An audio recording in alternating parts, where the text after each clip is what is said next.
Hello friends, कैसे हैं आप सब। स्वागत करते हैं आप सभी का प्रेम सर के इस ऑफिशियल चैनल पर। तो साथियों, आज हम कवर करने जा रहे हैं BPYG 171 अनुप्रयुक्त नीति शास्त्र के पिछले 5 सालों के सबसे महत्वपूर्ण सवाल। तो फ्रेंड्स, आज की क्लास का हमारा सबसे बड़ा मकसद है कि आपके सिलेबस के जितनी भी कठिन किताबी बातें हैं उन्हें बिल्कुल आसान और रोज़मर्रा की बोलचाल वाली भाषा में समझ लिया जाए, जिससे आपको कुछ भी रटना ना पड़े और आप अपनी भाषा में एक बेहतरीन उत्तर एग्ज़ाम में लिख सकें। तो दोस्तों, आज का ये 40 से 45 मिनट आपके एग्ज़ाम के लिए एकदम गेम चेंजर होने वाला है। तो चलिए बिना टाइम वेस्ट किए सीधे स्क्रीन पर चलते हैं और एक एक करके सारे ही प्रश्नों के उत्तर को डिकोड करते हैं। तो हमारा आज का पहला प्रश्न है, अनुप्रयुक्त नीति शास्त्र क्या है? नैतिक विषय वस्तु के बोध के विभिन्न दृष्टिकोणों की चर्चा कीजिए। तो चलिए पहले इस प्रश्न को और अच्छे से समझते हैं। व्यावहारिक जीवन में नीति शास्त्र का क्या मतलब होता है और इसे समझने के लिए कौन कौन से 3 मुख्य तरीके हैं, इन्हें भी समझना है। तो चलिए हम इस प्रश्न के उत्तर को समझने का प्रयास करते हैं। नीति शास्त्र का असली मतलब होता है सही और गलत की पहचान करना। जब ये भारी भारी किताबों में लिखे होते हैं तो इन्हें समझना आम इंसान के लिए थोड़ा कठिन हो जाता है, लेकिन जब हम इन्हीं नैतिक नियमों को अपनी रोज़मर्रा की असली ज़िंदगी की समस्याओं पर लागू करते हैं तो उसे अनुप्रयुक्त नीति शास्त्र कहते हैं, यानी कि अप्लाइड इथिक्स कहते हैं। इस सही और गलत की पूरी बात को अच्छे से समझने के लिए हमारे पास 3 मुख्य तरीके या फिर दृष्टिकोण होते हैं, जिसमें कि हमारा पहला दृष्टिकोण है परिणामवादी दृष्टिकोण।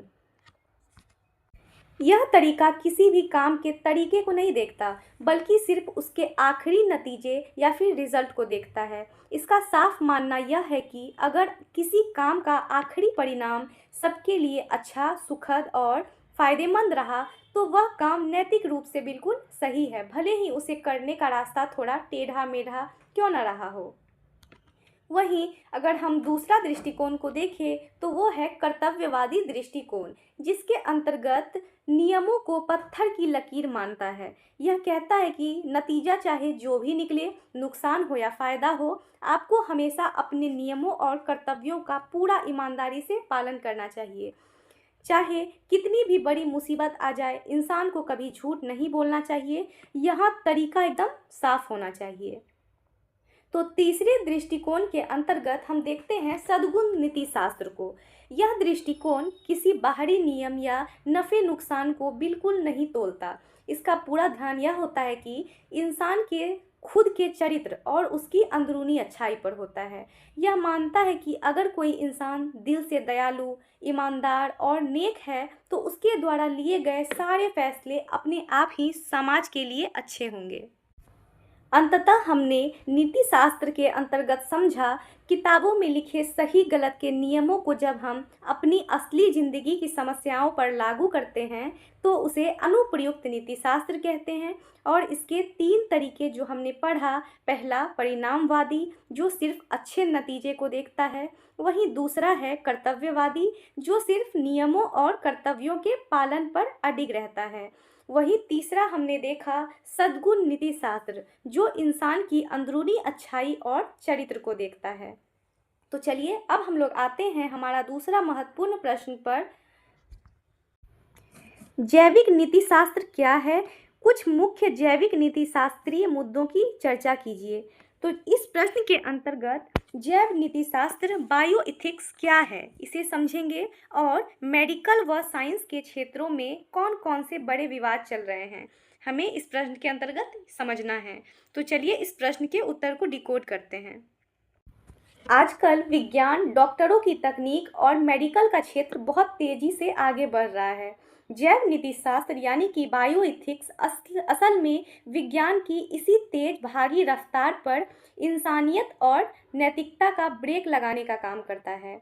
यह डॉक्टरों और वैज्ञानिकों को उनकी इंसानी हदें याद दिलाता है, ताकि तरक्की के जोश में और नए नए प्रयोगों के चक्कर में वे इंसानी जिंदगी, उसके सम्मान और प्रकृति के नियमों के साथ कोई गलत खिलवाड़ न कर बैठे। यह जीवन की रक्षा करने के लिए एक नैतिक पहरेदार है। अस्पतालों में बड़ी बड़ी लैब और दवाइयों की दुनिया में आज बड़े और विवादित मुद्दे खड़े हो रहे हैं। तो चलिए हम इन्हें देखते हैं।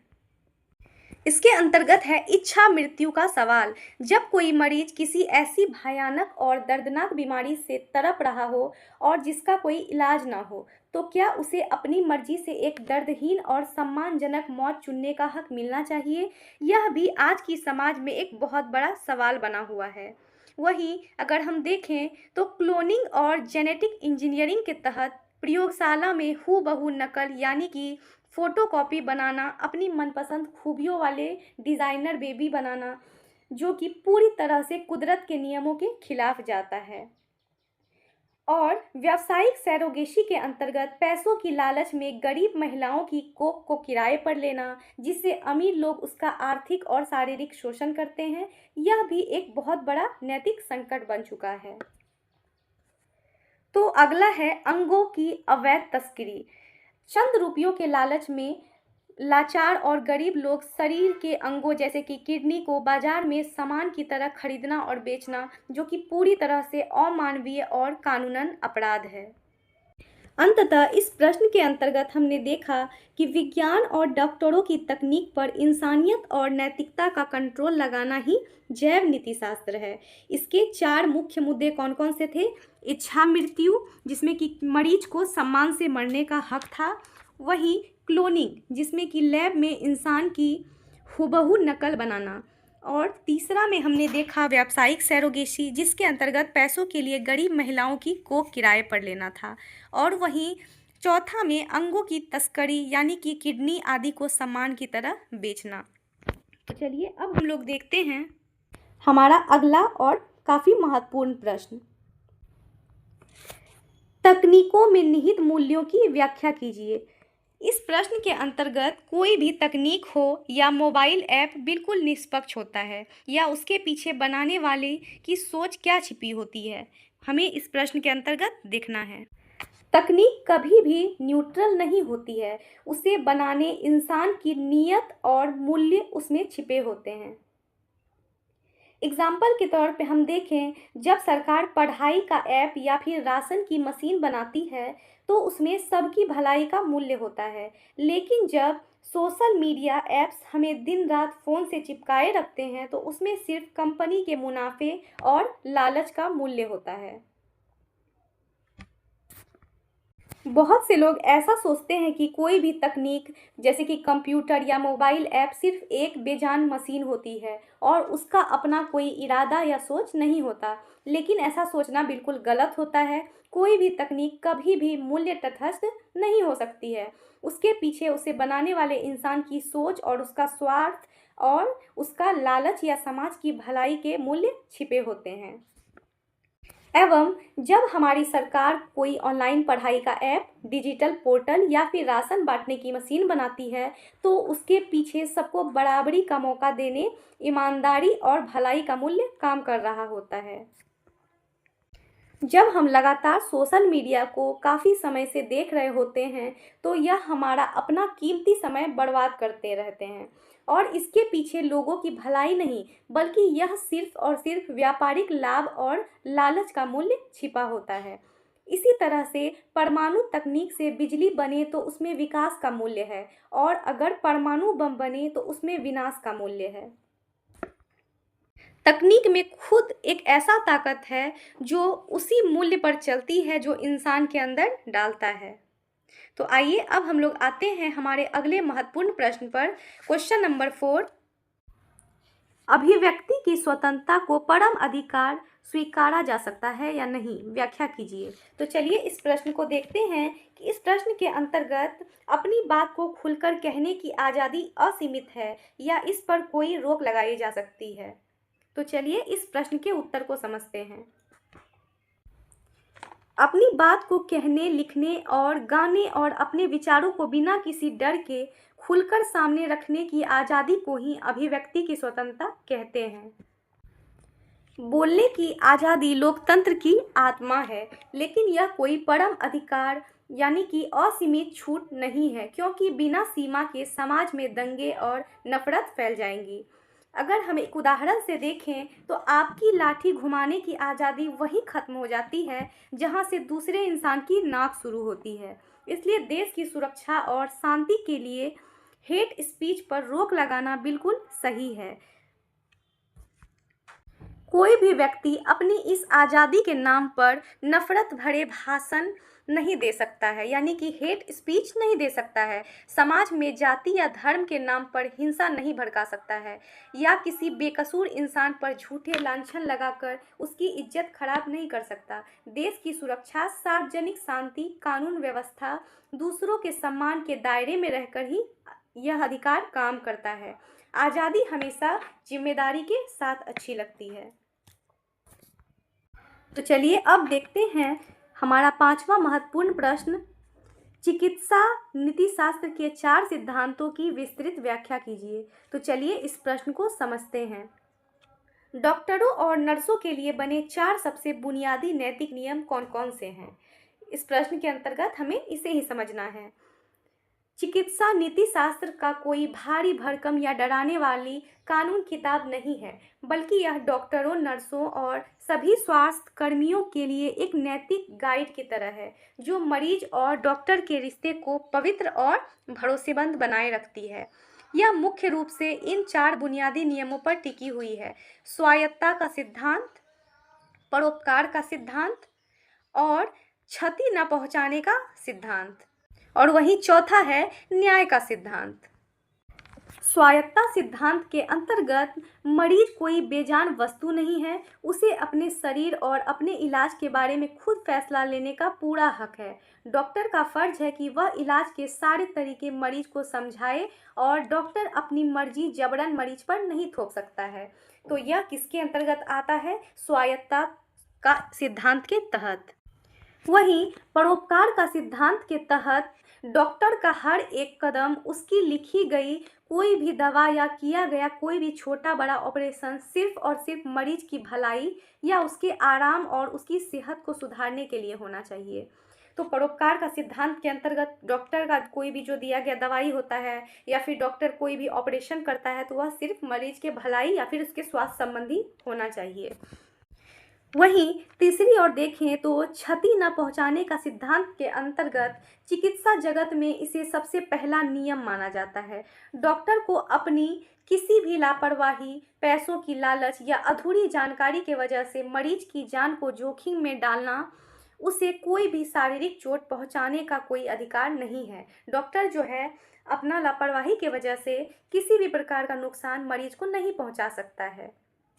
एवं न्याय का सिद्धांत के अंतर्गत इलाज करते समय अस्पताल में अमीर, गरीब, जाति या फिर लिंग, धर्म का कोई भी भेदभाव नहीं होना चाहिए।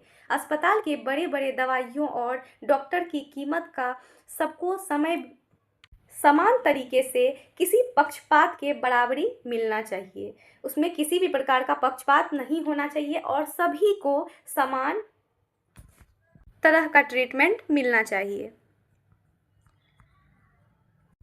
इस प्रश्न के अंतर्गत हमने देखा चिकित्सा नीति शास्त्र इन 4 नियमों पर टिका है।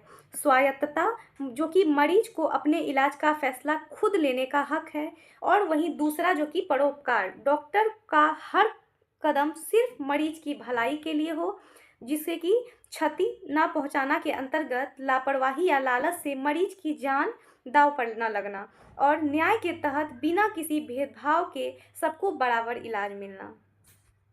तो चलिए अब देखते हैं हमारा क्वेश्चन नंबर 6। प्रजनन अधिकारों के विषय क्षेत्र एवं सीमा से संबंधित कुछ नीति शास्त्रीय मुद्दों की चर्चा कीजिए। इस प्रश्न के अंतर्गत हमें देखना है कि बच्चा पैदा करने के लिए महिलाओं के क्या अधिकार हैं और तकनीक के कारण इसकी सीमाएं कहाँ प्रभावित होती है। तो चलिए इस प्रश्न के उत्तर को समझते हैं। प्रजनन अधिकार, रिप्रोडक्टिव राइट्स का सीधा नाता इंसान की शारीरिक स्वतंत्रता, उसकी मर्जी और उसके आत्मसम्मान से है। इसका मुख्य दायरा यह तय करता है कि किसी भी व्यक्ति को, विशेषकर महिलाओं को, यह फैसला करने की पूरी आज़ादी हो कि वे बच्चे पैदा करना चाहती है या नहीं। कब करना चाहती है और कितने बच्चे चाहती है। इसके तहत सुरक्षित गर्भ निरोधक साधन और बेहतरीन स्वास्थ्य सुविधाएं पाना हर महिलाओं का बुनियादी मानवाधिकार है। इस प्रश्न के अंतर्गत यह महिला की शारीरिक स्वतंत्रता का अधिकार है कि वह खुद तय करे कि उसे कब और कितने बच्चे चाहिए, लेकिन उसकी नैतिक सीमा तब टूट जाती है जब तकनीक का गलत इस्तेमाल करके गर्भ में ही बेटियों को मार दिया जाता है, भ्रूण लिंग चयन या फिर पैसे के दम पर व्यावसायिक सरोगेसी द्वारा महिलाओं का शोषण किया जाता है। जहां अमीर लोग अपने आराम के लिए किसी गरीब महिलाओं के शरीर का इस्तेमाल एक कारखाने या वस्तु की तरह करने लगते हैं, जो पूरी तरह से अनैतिक है।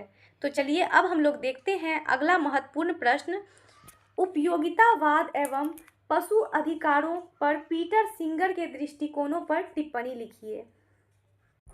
इस प्रश्न के अंतर्गत दार्शनिक पीटर जो हैं, उन्होंने उपयोगितावाद के आधार पर जानवरों के अधिकारों को लेकर क्या तर्क दिए हैं। इस प्रश्न के अंतर्गत हमें इसे समझना है। तो चलिए इस प्रश्न के उत्तर को देखते हैं।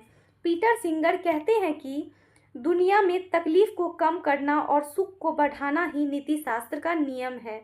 उसके अनुसार किसी भी जीव को सम्मान देने की कसौटी यह नहीं है कि वह कितना बुद्धिमान है, बल्कि यह है कि क्या वह दर्द महसूस कर सकता है।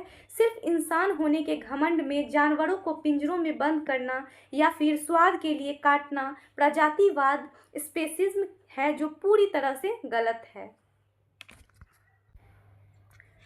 सिंगर दर्शन शास्त्र के प्रसिद्ध सिद्धांत उपयोगितावाद को मानते हैं, जिसका सीधा और सरल नियम क्या होता है कि दुनिया में सुख और भलाई को बढ़ाना और दर्द या तकलीफ को जितना हो सके कम करना। दार्शनिक पीटर सिंगर का कहना है कि जैसे रंग के आधार पर भेदभाव करना रंग भेद है, वैसे ही सिर्फ इंसान के घमंड में जानवरों पर अत्याचार करना प्रजातिवाद है, जो पूरी तरह गलत है। वे प्रयोगशालाओं में दवाओं के लिए जानवरों पर होने वाले क्रूर टेस्ट और भोजन के लिए उन्हें काटने का कड़ा विरोध करते हैं। तो चलिए अब हम लोग देखते हैं हमारा अगला महत्वपूर्ण प्रश्न, क्वेश्चन नंबर 8, समव्यावसायिक नीति शास्त्र से आप क्या समझते हैं? किसी भी समव्यावसायिक में नैतिक सिद्धांत का महत्वपूर्ण क्यों है? तो चलिए इस प्रश्न में क्या कहता है ये समझते हैं। समव्यावसायिक नीति शास्त्र क्या है और किसी भी नौकरी या फिर पेशे में नैतिक नियम का होना क्यों आवश्यक है? तो इस प्रश्न के अंतर्गत हम देखें तो जब कोई व्यक्ति किसी विशेष पेशे जैसे कि डॉक्टर, वकील, इंजीनियर, सरकारी कर्मचारी या फिर शिक्षक में कदम रखता है, तो समाज उससे एक खास तरह के ईमानदार और जिम्मेदार व्यवहार की उम्मीद करता है। इसी व्यवहार को संभालने वाले नियमों और मर्यादाओं को समव्यावसायिक नीतिशास्त्र प्रोफेशनल एथिक्स कहा जाता है। यह किसी भी नौकरी या धंधे को सिर्फ पैसा कमाने की मशीन बनने से रोकता है और उसे ईमानदारी, गोपनीयता और जिम्मेदारी जैसे गुण भरता है। तो किसी भी पेशे में इन नैतिक सिद्धांतों का होना कई कारणों से बेहद महत्वपूर्ण माना जाता है, जैसे कि भरोसे का निर्माण, सामाजिक जिम्मेदारी एवं भ्रष्टाचार पर रोक। अगर एक मरीज को यह भरोसा न हो कि डॉक्टर उसे सही दवा देगा, तो पूरी चिकित्सा तंत्र ही टूट जाएगा और नैतिक नियम इसी आपसी भरोसे में समाज को मजबूत करते हैं।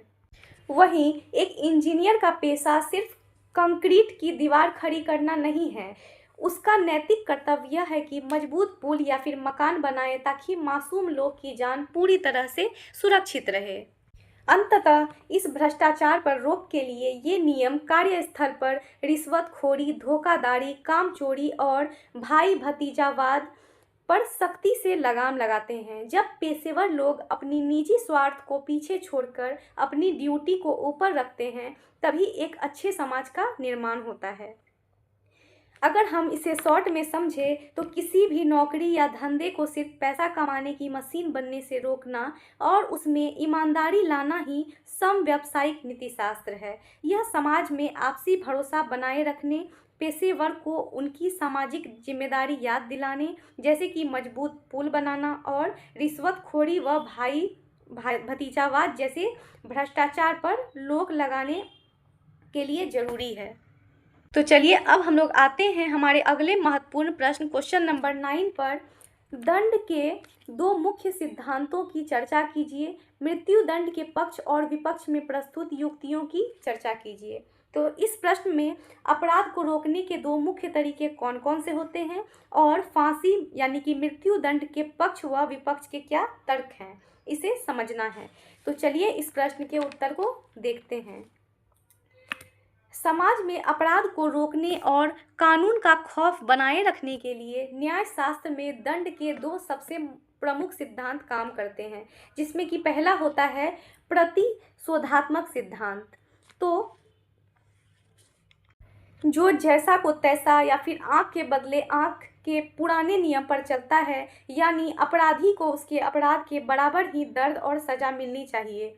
दूसरा यह है कि प्रतिरोधात्मक सिद्धांत, जिसका मकसद अपराधी को एक ऐसी कठोर सजा देना है जिसे देखकर समाज के लोग दोबारा वैसा अपराध करने की हिम्मत ना करें। यह दूसरों को डराने के लिए होता है। तो हम देख रहे हैं कि दंड के यहाँ पर दो नियम होते हैं। पहला कि प्रतिशोधात्मक, जैसे को तैसा, अर्थात अपराध के बराबर सजा देना, और वहीं प्रतिरोधात्मक, जिसमें कि समाज में डर पैदा करके अपराध को रोकना होता है। तो मृत्यु दंड का पक्ष कहता है कि खूंखार अपराधियों से समाज की सुरक्षा के लिए उन्हें खत्म करना जरूरी होता है।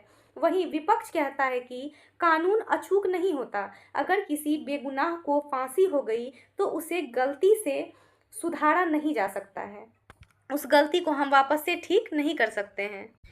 अर्थात न्याय का असली मकसद जो है, अपराधी को जान से मारना नहीं बल्कि उसे सुधारना होना चाहिए।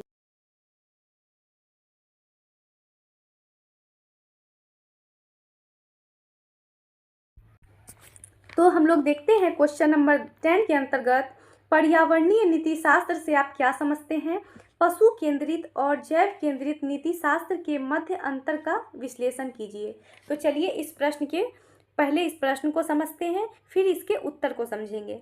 तो इस प्रश्न का अर्थ है कि पर्यावरण के प्रति हमारे कर्तव्य क्या क्या हैं और इन दोनों दृष्टिकोणों में क्या मुख्य अंतर है, जैव केंद्रित नीति शास्त्र में और पशु केंद्रित नीति शास्त्र में। तो चलिए इन दोनों को समझते हैं, फिर इसके अंतर को भी देखेंगे।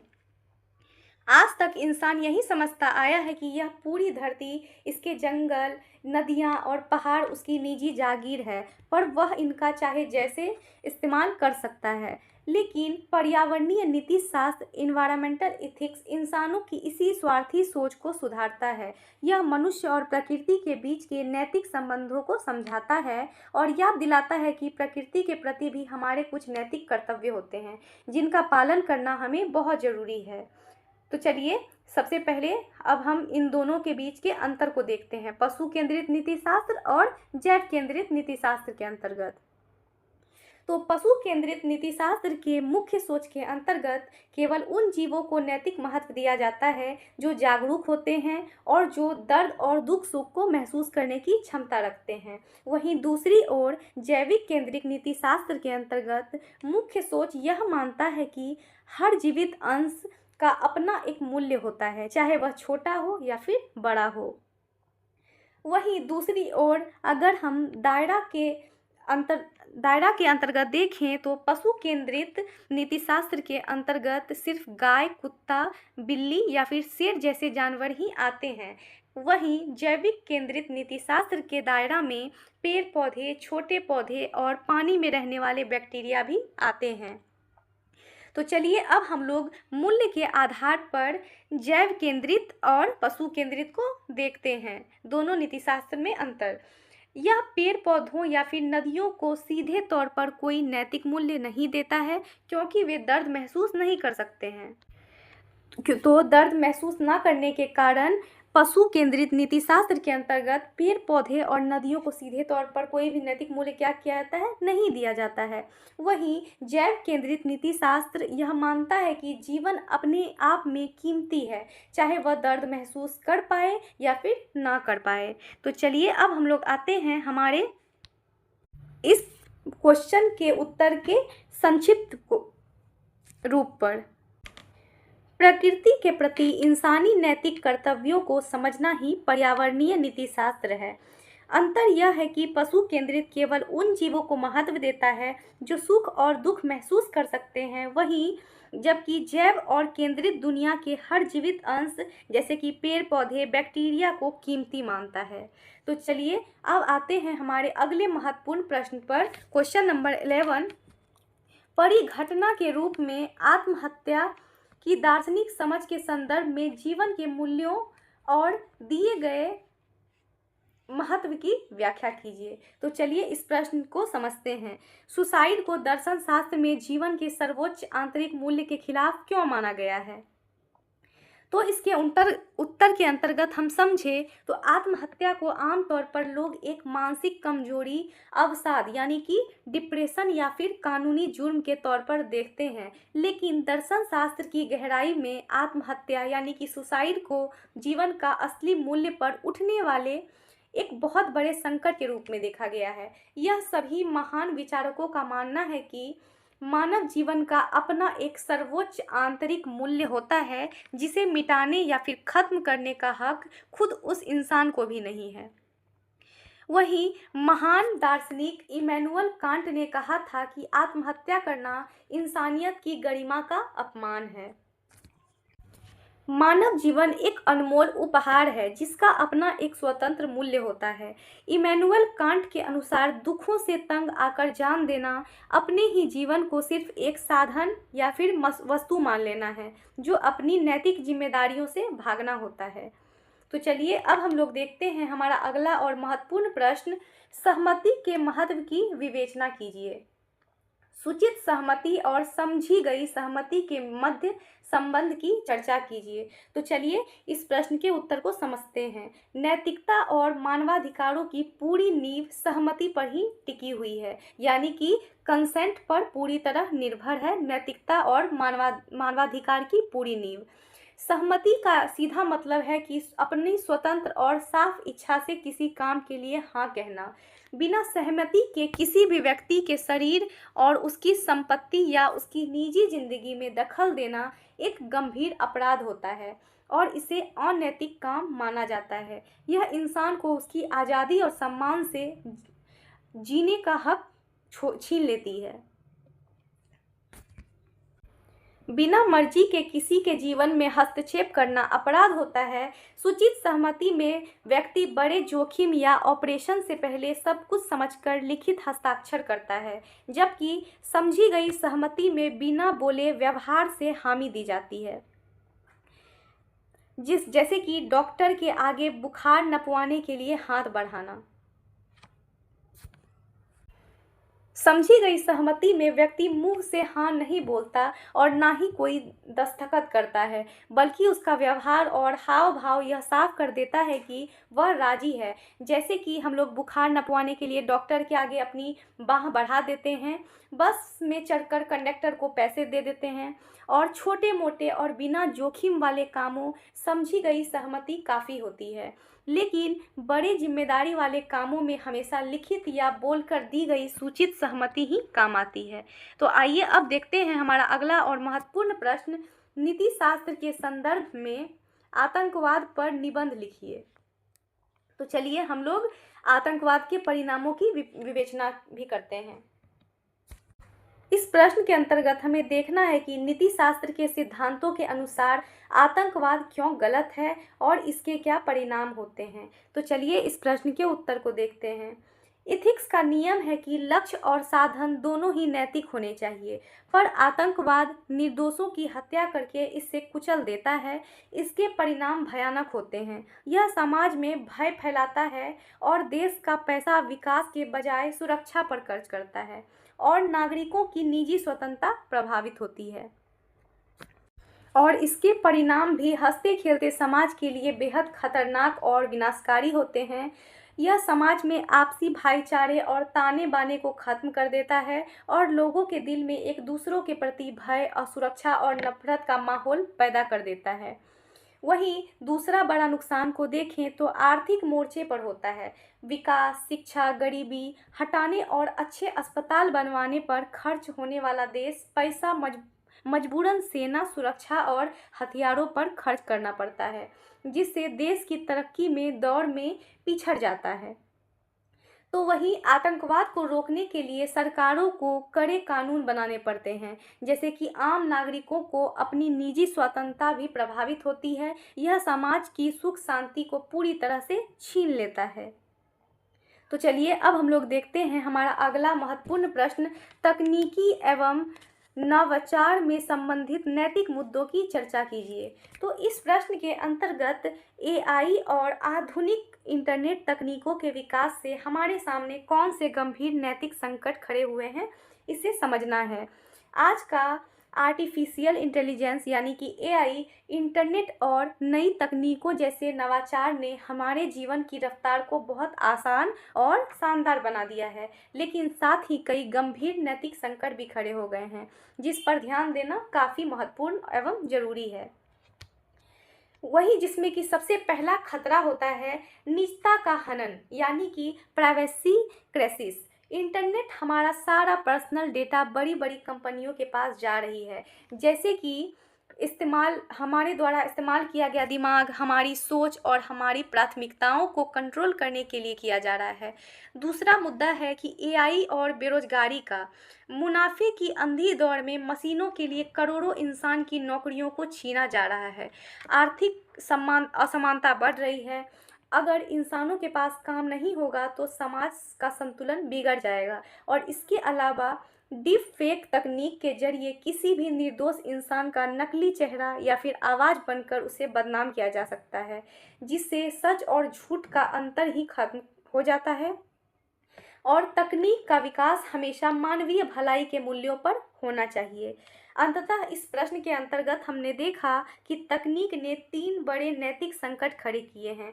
पहला जनता का हनन यानी कि व्यक्तिगत डेटा का दुरुपयोग, वही दूसरा बेरोजगारी यानी कि मशीनों द्वारा इंसानों के रोजगार को छीनना, और वही तीसरा है डीप फेक तकनीक जिसमें कि नकली चेहरा या फिर आवाज़ बनाकर भ्रामक जानकारियाँ फैलाना होता है।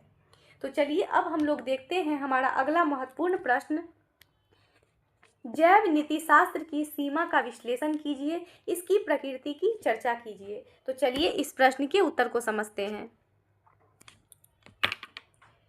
इसकी प्रकृति अंतः विषय यानी कि इंटरडिसिप्लिनरी है। इसका मतलब यह है कि कोई अकेला या बंद विषय नहीं, बल्कि इसमें दर्शन शास्त्र की नैतिकता, चिकित्सा विज्ञान की बीमारियां, कानून की धाराएं और समाजशास्त्र के नियम सब आपस में घुले मिले हैं। यह विज्ञान की हर नई खोज के साथ लगातार बदलता रहता है। इसकी प्रकृति अंतः विषय जिसमें कि दर्शन शास्त्र, चिकित्सा, कानून सब सम्मिलित होते हैं, और इसकी 2 सीमाएं होती है। एक तो इसमें सार्वभौमिक नियमों की कमी होती है क्योंकि हर देश का कल्चर अलग अलग होता है। वहीं दूसरा होता है कमिटियों के पास कानूनी शक्ति नहीं होती है, जिससे क्या होता है कंपनियां नियम आसानी से तोड़ देती है। तो इस प्रश्न के अंतर्गत हमने क्या समझा कि सार्वभौमिक नियमों की कमी जो होती है हर देश का कल्चर को अलग, और दूसरा क्या करती है कमिटियों के पास कानूनी शक्ति नहीं होती है, जिससे कंपनियां नियम को आसानी से तोड़ देती है। तो चलिए अब हम लोग देखते हैं हमारा अगला महत्वपूर्ण प्रश्न, क्वेश्चन नंबर 16, आंतरिक मूल्य क्या है, क्या पशु आंतरिक मूल्य रखते हैं, चर्चा कीजिए। तो चलिए पहले इस प्रश्न को देखते हैं, आंतरिक मूल्य क्या होता है और क्या जानवरों की अपनी कोई स्वतंत्र वैल्यू होती है। इस प्रश्न के अंतर्गत हमें इसके उत्तर को देखना है। जो जीव या फिर चीज़ हमारे काम आए बिना भी अपने आप अनमोल हो, जैसे कि माँ का प्यार, वह आंतरिक मूल्य है। हाँ, पशु आंतरिक मूल्य रखते हैं क्योंकि वे सुख दुख महसूस करने वाले चेतन जीव हैं। उन्हें केवल साधन समझना गलत है। वहीं हम देखें तो आंतरिक मूल्य का सरल अर्थ होता है किसी चीज़ को आप में कीमती और अनमोल होना, जैसे कि वह स्वयं कीमती हो, उसे अनमोल करने के लिए कोई पैसे की किसी चीज़ की ज़रूरत ना पड़े, इनका सौदा नहीं हो सकता है, जैसा कि हमने एग्जाम्पल में देखा माँ का प्यार। जानवर कोई प्लास्टिक या लकड़ी के बेजान खिलौने नहीं होते हैं। इंसान अपनी स्वाद यानी कि मांस या मनोरंजन सर्कस के लिए उनके साथ जैसा चाहे वैसा बर्ताव करे। वे भी दर्द, डर, भूख और खुशी महसूस करने वाले चेतन जीव हैं। इस धरती पर उनका अस्तित्व ही मूल्यवान होने का सबसे बड़ा सबूत है। उन्हें केवल इंसानी ज़रूरतों को पूरा करने का साधन समझना सरासर गलत है और उन्हें इस धरती पर सम्मान से जीने और सुरक्षा पाने का पूरा नैतिक अधिकार है। तो चलिए अब हम लोग आते हैं हमारे अगले महत्वपूर्ण प्रश्न पर। क्वेश्चन नंबर 17, समकालीन समय में व्यावसायिक नीतिशास्त्र के प्रमुख गुणों और महत्व का विश्लेषण कीजिए। तो इस प्रश्न के अंतर्गत हम समझते हैं कि आज के दौर में कंपनियों के लिए ईमानदारी और सामाजिक जिम्मेदारी रखना क्यों आवश्यक है। तो चलिए इस प्रश्न के उत्तर को समझते हैं। आज के गलाकाट कंपटीशन वाले दौर में व्यावसायिक नीतिशास्त्र यानी कि बिजनेस इथिक्स किसी भी कंपनी या बिजनेस की सफलता का असली चाबी बन चुका है। जो बिजनेस सिर्फ मुनाफे के पीछे भागते थे वे लंबे समय तक टिक नहीं पाते। इसका प्रमुख गुण हमें पारदर्शिता यानी कि ग्राहकों को सम्मान के बारे में सच बताना और जवाबदेही जिसमें कि होता है अपनी गलती को स्वीकार करना, और निष्पक्षता का अर्थ होता है कर्मचारियों को पूरा हक और सही वेतन देना, और समाज के प्रति जिम्मेदारी शामिल होती है। और समकालीन समय में इसका महत्व इसलिए है क्योंकि आज का ग्राहक बहुत जागरूक है। तो हम इसे समझें आसानी से तो आज सिर्फ मुनाफा कमाने वाले बिजनेस लैब में लंबे समय तक नहीं चल पा रहा है। आज का ग्राहक जो होता है जागरूक हो गया है। जो कंपनियां धोखा देती है या फिर पर्यावरण बिगाड़ती है, लोग सोशल मीडिया पर उनका तुरंत बॉयकॉट कर देते हैं, इसलिए भरोसा जरूरी है।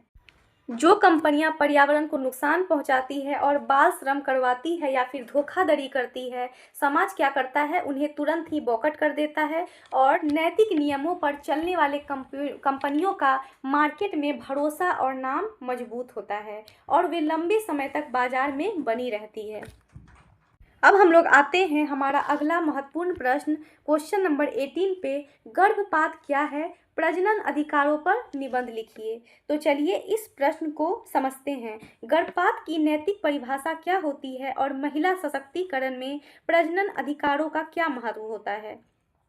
इस प्रश्न के उत्तर को हम समझे तो गर्भपात का अर्थ है किसी गंभीर मजबूरी या फिर बीमारी या चिकित्सीय खराबी के कारण गर्भ में पल रहे भ्रूण को समय से पहले ही हटाकर गर्भावस्था को समाप्त कर देना। इस विषय में दो बड़े अधिकार आपस में टकराते हैं। एक तरफ महिला का अपने खुद के शरीर पर फैसला लेने का अधिकार है, तो दूसरी तरफ गर्भ में पल रहे बच्चे का जीने का मौलिक अधिकार है। अगर इस प्रश्न को हम शॉर्ट में समझें तो अनिवार्य चिकित्सकीय खराबी के कारण प्रेगनेंसी को समय से पहले खत्म करना गर्भपात है, जहां महिला की शारीरिक स्वतंत्रता और भ्रूण के जीने का हक में टकराव होता है, और प्रजनन अधिकार महिलाओं को स्वयं मर्जी के मातृत्व का निर्णय लेने की आज़ादी देता है। तो अभी तक हमने टोटल 18 MVVI क्वेश्चन को देखा जो कि लॉन्ग क्वेश्चंस थे। तो चलिए अब आते हैं हम लोग कुछ शॉर्ट MVVI क्वेश्चन को और इसे भी समझते हैं। सबसे पहला शॉर्ट क्वेश्चन यानी कि क्वेश्चन नंबर 19 है हमारा, है चाहिए अंतराल। क्या होता है चाहिए अंतराल के अंतर्गत। दार्शनिक डेविस ह्यूमस के IS इज आउट गैप का सिद्धांत का क्या अर्थ है। तो यह सिद्धांत स्पष्ट करता है कि दुनिया में जो प्राकृतिक तथ्य मौजूद होते हैं उसी के आधार पर सीधे कोई नैतिक नियम यानी कि है चाहिए ऐसा नियम हम नहीं बना सकते हैं। है चाहिए अंतराल हमें यह समझाता है कि दुनिया में जो चीज़ जैसी है यानी कि वैज्ञानिक तथ्य उसी के आधार पर सीधे यह तय नहीं किया जा सकता, वैसा ही होना चाहिए यानी कि नैतिक नियम। विज्ञान हमें केवल यह बताता है कि कोई चीज़ दुनिया में किस रूप से मौजूद है, लेकिन वह हमें यह नहीं सिखा सकता कि समाज को किस तरह रास्ते पे चलना चाहिए। तो चलिए हम लोग है चाहिए अंतराल को एक उदाहरण से समझते हैं। प्रकृति में मजबूत जानवर हमेशा कमज़ोर जानवर को मारकर खा जाता है, यह एक वैज्ञानिक तथ्य है, लेकिन इस बात का आधार पर हम यह नैतिक नियम बिल्कुल नहीं बना सकते कि इंसानी समाज में भी अमीर लोगों को गरीबों का शोषण करना चाहिए। यह पूरी तरह गलत निष्कर्ष होगा। समाज को कैसा होना चाहिए इसका फैसला केवल मानवीय करुणा और न्याय के आदर्शों से होता है। तो चलिए अब हम लोग देखते हैं हमारा अगला महत्वपूर्ण प्रश्न, क्वेश्चन नंबर 20, नीति शास्त्र एवं नैतिकता में भेद। तो चलिए हम लोग इसे समझते हैं। नीति शास्त्र बाहरी दुनिया, कानून या फिर समाज द्वारा तय की गई आचार संहिता यानी कि नियम है जो बदल सकती है। इसके विपरीत नैतिकता यानी कि मोरालिटी जो है पूरी तरह व्यक्तिगत और आंतरिक होती है, जो व्यक्ति के अपने संस्कारों और उसकी अंतरात्मा की आवाज़ से आती है। तो इस प्रश्न के अंतर्गत हमने नीति शास्त्र को स्रोत के अंतर्गत समझें तो बाहरी दुनिया, संस्था, कानून या समाज द्वारा तय किए गए नियम होते हैं। वहीं स्रोत में नैतिकता के अंतर्गत पूरी तरह व्यक्तिगत और आंतरिक होती है, जो इंसान के भीतर आती है, यानी कि जो इंसान का सेल्फ थिंकिंग होता है वह नैतिकता के अंतर्गत आती है। वहीं हम प्रकृति के अंतर्गत देखें तो किसी भी पेशे या फिर नौकरी या समाज की बनाई गई आचार संहिता नियम होती है जो कि नीति शास्त्र में आती है। वहीं नैतिकता में व्यक्ति के अपने खुद के संस्कार, उसकी आदतें और उसकी अंतरात्मा की आवाज़ होती है। तो लचीलापन के अंतर्गत समय, देश और समाज के हिसाब से बदल सकता है, यह हमारा नीति शास्त्र कहता है। लेकिन नैतिकता कहता है कि आमतौर पर इंसान के जीवन भर एक जैसा और स्थिर रहता है। उसका जो इंसान का जीवन भर होता है वह हमेशा समान और स्थिर रहता है। तो चलिए अब हम लोग देखते हैं हमारा अगला महत्वपूर्ण प्रश्न, क्वेश्चन नंबर 21, मानव केंद्रित नीति शास्त्र, और इसे समझते हैं। मानव केंद्रित नीति शास्त्र के अंतर्गत एक ऐसी पुरानी और संकीर्ण सोच है जो पूरी तरह प्रकृति के केंद्र में केवल मनुष्य को ही सबसे महत्वपूर्ण और कीमती मानती है। इस विचारधारा के अनुसार धरती की बाकी सभी चीज़ें जैसे कि नदियाँ, जंगल, पेड़ पौधे और बेजुबान जानवर केवल और केवल इंसानों की ज़रूरतों और उनके स्वार्थ और उनके आराम को पूरा करने के लिए ही बनी होती है। उनका अपना कोई अलग अस्तित्व नहीं होता है। यह स्वार्थी सोच मानती है कि प्रकृति सिर्फ इंसानों के इस्तेमाल के लिए बनी होती है और आज का प्रदूषण और ग्लोबल वार्मिंग भी इसी की सोच का नतीजा है। जंगलों का सफाया और ग्लोबल वार्मिंग का संकट खड़ा है, वह इसी मानव केंद्रित स्वार्थ का नतीजा है। तो चलिए अब हम लोग देखते हैं हमारा अगला महत्वपूर्ण प्रश्न, मीडिया एवं साइबर स्पेस।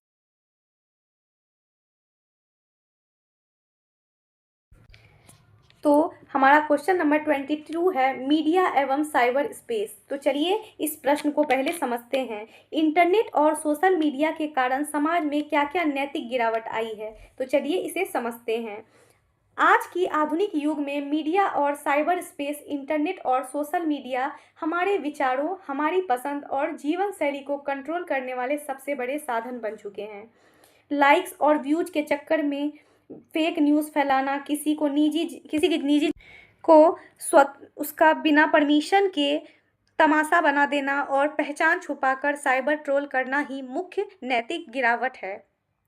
परंतु इस असीमित आज़ादी के साथ समाज में भारी नैतिक गिरावट आई है। आज के समय में ज़्यादा व्यूज़ और लाइक्स पाने के चक्कर में फेक न्यूज़ यानी कि झूठी खबरें फैलाना, किसी की निजी ज़िंदगी को सरेआम तमाशा बनाना एक आम बात हो गई है। साइबर स्पेस में लोग अपनी असली पहचान छुपाकर कंप्यूटर के पीछे बैठकर दूसरों को बुरी तरह ट्रोल करते हैं और भद्दी गालियाँ देते हैं, जो कि नैतिक रूप से पूरी तरह गलत और अमानवीय है। तो चलिए अब आते हैं हमारे अगले महत्वपूर्ण प्रश्न पर, नैतिक तथा अनैतिक हैकिंग में अंतर। तो चलिए इसे समझते हैं। कंप्यूटर सिस्टम को हैक करने का सही और गलत तरीकों में क्या अंतर है, इसे ही नैतिक तथा अनैतिक हैकिंग कहते हैं। तो चलिए इस प्रश्न के उत्तर को देखते हैं। नैतिक हैकिंग में परमिशन लेकर सिस्टम की कमियां सुधारी जाती है, जो कि वैध होता है, जबकि अनैतिक हैकिंग में बिना परमिशन चोरी छिपे डाटा या फिर पैसे चुराए जाते हैं, जो कि एक गंभीर अपराध है। किसी कंप्यूटर, वेबसाइट या फिर डिजिटल नेटवर्क की सुरक्षा घेरे को तोड़कर उसे उसके अंदर घुसना ही हैकिंग कहलाता है। इसके पीछे काम करने वाले इंसान नियत और उसकी मर्जी से ही सही या गलत बनाती है। नैतिक हैकिंग के अंतर्गत लिखित अनुमान लेकर ही सिस्टम को हैक किया जाता है, यानी कि मर्जी शामिल होती है। वहीं अनैतिक हैकिंग में मर्जी शामिल नहीं होती, जो कि बिना किसी के इजाज़त यानी कि चोरी छुपे दूसरों के कंप्यूटर में घुसते हैं। वहीं हम देखें तो मकसद होता है नैतिक हैकिंग के अंतर्गत सुरक्षा कमियों को ढूंढकर उन्हें ठीक करना और सिस्टम को मजबूत बनाना। वहीं अनैतिक के अंतर्गत उसका मकसद डेटा चुराना, बैंक से पैसे उड़ाना, वायरस फैलाना या फिर लोगों को ब्लैकमेल करना होता है। तो चलिए अब हम लोग कानूनी स्थिति के तौर पर नैतिक और अनैतिक को देखते हैं। कानूनी स्थिति के तरह कानून सुरक्षित और देश की भलाई के लिए सही काम है, लेकिन कानूनी स्थिति के तौर पर अनैतिक एक बहुत ही गंभीर साइबर अपराध है, जिसके लिए जेल की सज़ा होती है। तो चलिए अब हम लोग देखते हैं हमारा अगला महत्वपूर्ण प्रश्न, नियामक नीतिशास्त्र क्या होता है। तो चलिए हम लोग नियामक नीतिशास्त्र को पहले देखते हैं। नियामक नीतिशास्त्र क्या है और समाज में रहने के लिए सीधे नियम जैसे कि सदा सत्य बोलो, मदद करो बनाती है, ताकि अनुशासन बना रहे।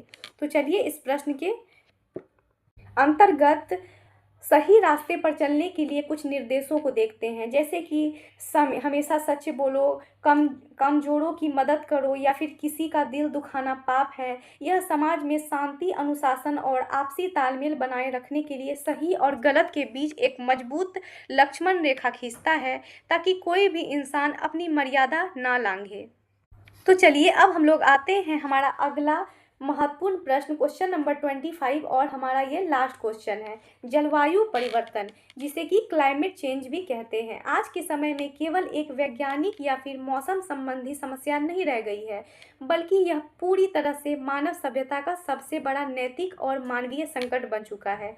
इंसानी लालच, अंधाधुंध फैक्ट्रियों के धुएं और गाड़ियों के प्रदूषण के कारण हमारी धरती का तापमान लगातार खतरनाक स्तर पर बढ़ रहा है। जैसे कि हम देखें कि अमीर और विकसित देशों ने अपने आराम और फैक्ट्रियों से सबसे ज़्यादा प्रदूषण फैलाया है, लेकिन इसका सबसे बुरा असर और इसकी मार गरीब देशों के निर्दोष किसानों और भयंकर सूखे और बेमौसम बाढ़ के रूप में भुगतनी पड़ रही है।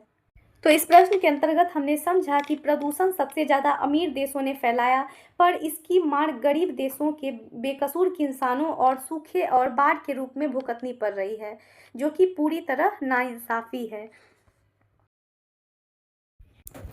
तो दोस्तों, अगर आपने मेरा ये आज का सेशन यहाँ तक देखा है, तो ईमानदारी से ये ज़रूर बताइएगा कि आपके लिए नीति शास्त्र यानी कि समाज के नियम से ज़्यादा बड़े हैं या फिर नैतिकता, आपके दिल की आवाज़। देखते हैं किसका क्या सोचना है। तो दोस्तों, ये थे आज के BPYG 171 के सबसे महत्वपूर्ण सवाल। और अगर आपको आज की ये क्लास पसंद आई और आपको कंसेप्ट अच्छे से समझ आया, तो वीडियो को लाइक और चैनल को सब्सक्राइब ज़रूर करें, और अगली टॉपिक्स को हम इसी प्रकार कवर करेंगे। तो ऑल द बेस्ट आपके एग्ज़ाम के लिए। Thanks for watching, like, subscribe and share.